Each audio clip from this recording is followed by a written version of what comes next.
이 기쁜 날인 크리스마스보다 교회가 더 크게 즐거워하는 절기가 있습니다. 바로 예수님이 다시 사신 부활절입니다. 계란이 왔어요. 이 기쁜 부활절이 되기 전에 지켜져야 하는 날들이 있습니다. 재수요일부터 시작되는 사순절과 종려주일, 고난주간, 그리고 성금요일입니다. 이런 날들에 빠질 수 없었던 식물이 있습니다. 오늘은 알아두면 언젠가는 쓸모있는 성경 속 잡지식들 세 번째 편, 종려나무입니다. 부활주일 전날부터 거꾸로 계산해서 주일을 6번 뺀 40일이 사순절입니다. 특별히 사순절이 시작되는 첫날인 재수요일에는 종려나무를 태운 채 혹은 수트로 이마에 십자가를 그리며 흙으로 와서 흙으로 돌아가는 죽을 수밖에 없는 인생을 구원하신 그리스도의 십자가 앞에 참회의 기도를 드리기도 합니다. 사순절은 예수님이 광야에서 시험받으신 40일을 상징하기도 하는데요. 오늘날 우리들은 사순절 동안 예수님의 고난과 희생을 더 깊이 묵상하고 기리기 위하여 40일 새벽 기도회나 미디어 금식 등을 하면서 경건하게 보내기도 합니다. 종려주일은 예수님이 십자가에 달리시기 위하여 예루살렘에 입성하신 날을 기념하는 주일입니다. 그 유명한 예수님의 예루살렘 등장씬이죠.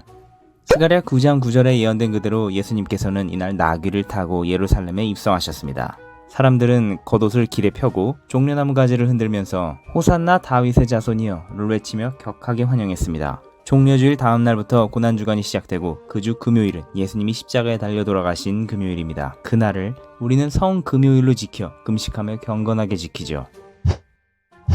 그런데 말입니다. 여기서 흥미로운 사실 하나. 유대인들이 예수님을 격하게 환영하며 열렬히 흔들던 종려나무는 사실 예루살렘에서 구하기 힘든 것이라고 합니다. 종려나무는 종려나무 성읍이라고 불리던 여리고같이 해발이 낮고 사시사철 따뜻한 샘이 많은 곳에서 자라는 나무입니다.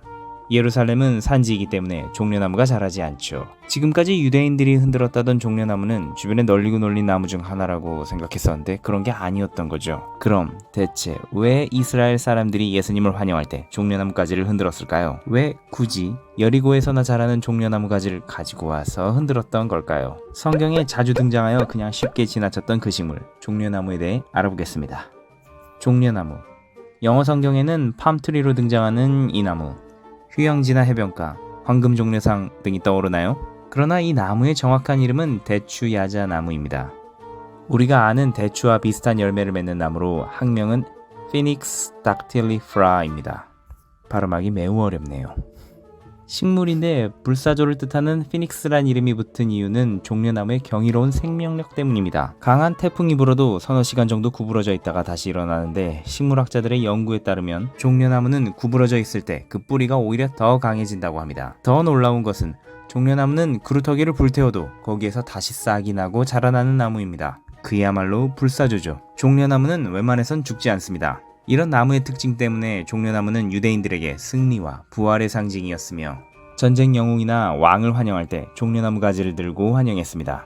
또한 종려나무는 로마에 대항한 유대인들의 민족주의를 대표하는 나무였습니다. 오랜 로마의 압제로부터 자신들을 구원할 구원자 예수님을 환영하기에 종려나무 가지만한 게 없었겠죠. 그럼 이런 불사조 종려나무는 죽지 않고 영원히 살까요? 그건 또 아닙니다.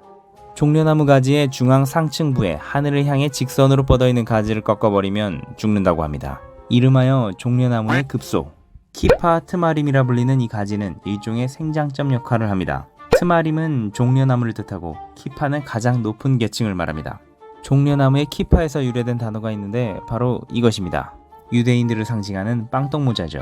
이 모자는 보통의 모자들처럼 머리 전체를 커버하는 것이 아니고 머리 중앙, 정수리 부분만을 가려줍니다. 이것을 쓴 유대인들을 볼 때마다 저 모자의 역할은 뭘까라고 생각했었는데 이 모자를 쓰는 유대인들은 위에 계신 하나님을 인정하고 그분의 권위 아래 있음을 인정하는 사람들이라고 봐도 될 것 같습니다. 성도의 생명은 하나님께 달려있고 우리가 믿음으로 살지 않으면 죽어버린다는 의미인 것입니다. 이 세상에 영원한 것은 없습니다. 오직 하나님만이 영원하십니다. 종려나무 가지를 흔들며 예수님의 예루살렘 입성을 환호하던 유대인들이 바라던 예수님은 그들을 강대국의 속박에서 벗어나게 해줄 구원자였습니다.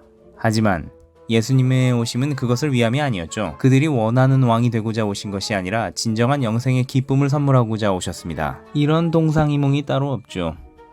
사순절을 지내고 있는 우리 어른이들은 어떤가요? 종려나무를 들고 격하게 예수님을 환영하던 유대인들 같지는 않나요? 세상의 구원으로 오신 참 빛이신 예수님을 바로 알고 그분과 동행하는 우리 어른이들이 되길 약속. 구독과 좋아요, 알림 설정. 구독과 좋아요, 알림 설정. 구독과 좋아요, 알림 설정.